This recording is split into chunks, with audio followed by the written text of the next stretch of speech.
Tasty and ஹெல்த்தியான மல்லி சட்னி குயிக்காக எப்படி செய்யுதுன்னு பார்க்கலாமா? கொஞ்சமாக எண்ணெய் ஊற்றிக்கோங்க.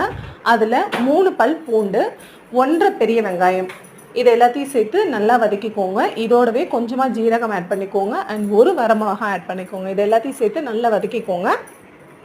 இதுக்கப்புறமா சின்ன சைஸ் தக்காளியாக இருந்தால் 2, பெரிய சைஸ் தக்காளியாக இருந்தால் 1. சின்ன சைஸ் தக்காளியாக இருந்தால் 2 தக்காளி ஆட் பண்ணிக்கோங்க.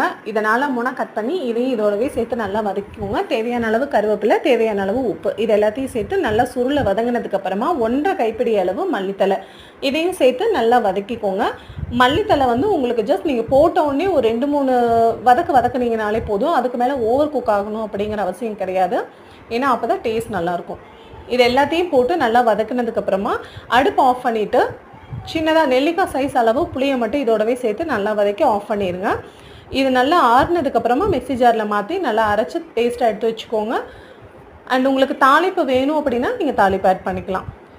இது இட்லிக்கும் தோசைக்கும் அல்டிமேட் காம்பினேஷனாக இருக்கும். நல்ல டேஸ்டியாகவும் இருக்கும். குயிக்காகவும் நீங்கள் செஞ்சுக்கலாம்.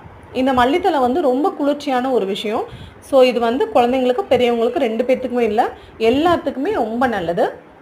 அண்ட் இது வந்து especially sugar patients and blood pressure இருக்கிறவங்களுக்கு இது ரொம்பவே ஹெல்ப்ஃபுல்லாக இருக்கும்.